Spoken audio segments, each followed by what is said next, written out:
Welcome to everyday cooking. இன்றைக்கி நம்ம வெந்தயக்கீரை சப்பாத்தியும் காளான் ஃப்ரையும் எப்படி செய்யறதுன்னு பார்க்க போகிறோம். இந்த காம்போட அப்ராக்சிமேட் கேலரிஸ் 269. வாங்க முதல்ல காளான் ஃப்ரை எப்படி செய்யறதுன்னு பார்க்கலாம். ஒரு பாத்திரத்தில் கொஞ்சமாக எண்ணெய் விட்டுக்கோங்க. எண்ணெய் சூடானதும் 2 பல் நறுக்கின பூண்டு, ஒரு அரை நறுக்கின பெரிய வெங்காயம், இது ரெண்டையும் சேர்த்து நல்லா வதக்கிக்கோங்க. பூண்டு வெங்காயமும் நல்லா வதங்கணும், நல்லா கலர் மாதிரி வரணும். இதோ வெங்காயம் நல்லா வதங்கிருச்சு.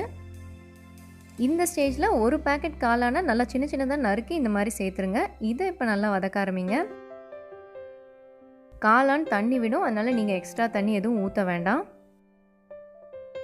வதங்கிட்டு இருக்கும்போதே தேவையான அளவு உப்பு சேர்த்துருங்க.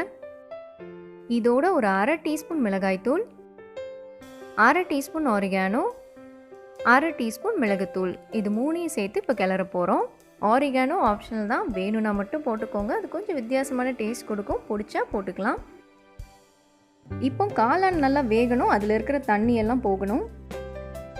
இதோ தண்ணியெல்லாம் நல்லா வத்திருச்சு. இந்த ஸ்டேஜில் நறுக்கின கொத்தமல்லியெல்லாம் ஒரு கை சேர்த்துடலாம். இதோ நம்மளோட காளான் ஃப்ரை ரெடி. இதை வேற ஒரு பாத்திரத்துக்கு மாற்றிக்கலாம்.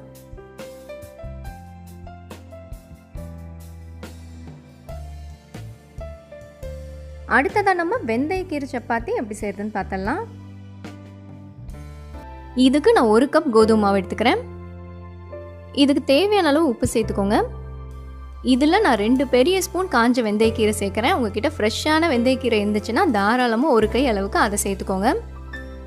இதில் நீங்கள் எண்ணெய் சேர்க்கக்கூடாது, தண்ணி ஊற்றி நல்லா பிசைய ஆரம்பிங்க.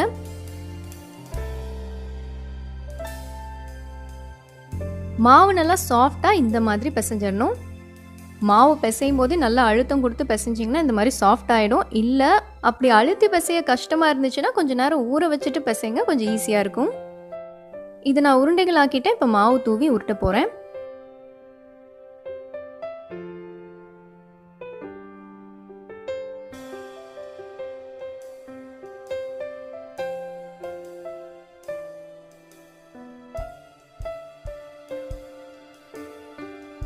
இந்த அளவுக்கு மெல்லிசா தேய்ச்சிக்கோங்க. இப்போ நல்லா சூடான கல்லில் இதை போட்டு சுட்டு எடுத்துடலாம்.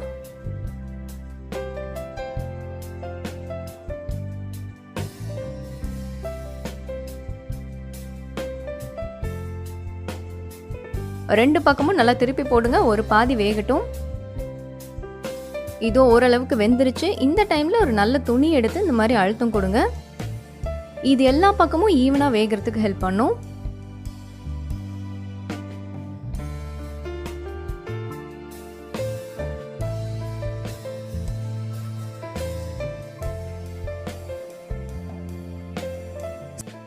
ஸோ இதோ நம்மளோட வெந்தயக்கீரை சப்பாத்தி ரெடி. இன்றைக்கி நம்ம லஞ்சுக்கு 2 வெந்தயக்கீரை சப்பாத்தியும் அரை கப் அளவுக்கு காளான் ஃப்ரையும் எடுத்துக்க போகிறோம்.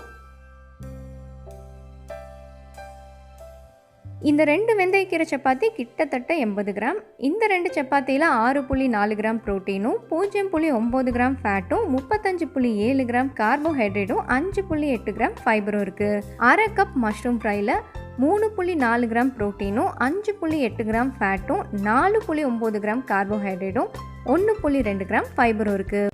இந்த ரெசிபி உங்களுக்கு பிடிச்சிருக்குன்னு நம்புகிறோம். வேறொரு இன்ட்ரெஸ்டிங்கான ரெசிபியோடு உங்களை சந்திக்கிறோம். மறக்காமல் எங்கள் சேனலுக்கு சப்ஸ்கிரைப் பண்ணுங்கள்.